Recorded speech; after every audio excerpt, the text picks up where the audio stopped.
Seraphim Falls, Liam Neeson and Pierce Brosnan's Western flop, is now ranking in Netflix's top 10 list. Released in 2006, Seraphim Falls is directed by David Von Enken, telling the story of a former Confederate soldier who embarks on a mission to hunt down a Union officer after the war has come to an end. The film's reviews weren't terrible, but it was a disaster at the box office, earning only $1.22 million on an estimated budget of $18 million. Now, 18 years after its debut in theaters, Seraphim Falls ranks as the 9th most popular movie on Netflix in the United States for the week of February 5 to 11, per the streamer's own data. Viewership and watch hour data is only included in the global top 10 list, meaning it's not clear how many hours Seraphim Falls has racked up, but the movie is evidently finding its audience. Check out the full top 10 list below. Seraphim Falls theatrical failure explained. Why Neeson and Brosnan's Western struggled to make a mark. Pierce Brosnan as Gideon in Seraphim Falls. Westerns experienced a decline in popularity in the 1960s, and the risks associated with releasing a movie in the genre became greater. Clint Eastwood's Unforgiven in 1992, which can be considered quite a revisionist take on the classic Western, proved that there was still life in the genre under the right circumstances, but Seraphim Falls evidently couldn't recapture this. Westerns, in general, remain a difficult genre to be successful with today. After debuting at TIFF in 2006 and earning mostly positive reviews from those in attendance, the movie failed to resonate with audiences upon its limited theatrical release in 2007. The movie currently holds a rotten 56% on Rotten Tomatoes, and the audience score is worse at 53%.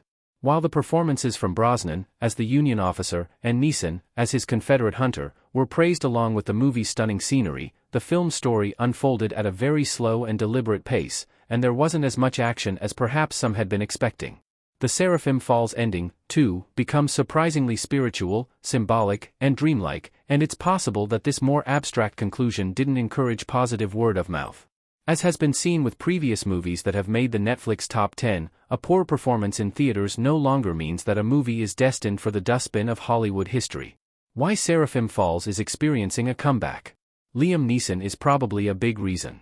It's often difficult to explain why overlooked movies sometimes experience a major resurgence in popularity on streaming services, and Seraphim Falls is no exception. There are several reasons, however, why the flop Western could be finding its audience. Neeson is likely a big reason for the movie's renewed popularity. Since the release of Taken in 2008, Neeson has become synonymous with a particular brand of action movie.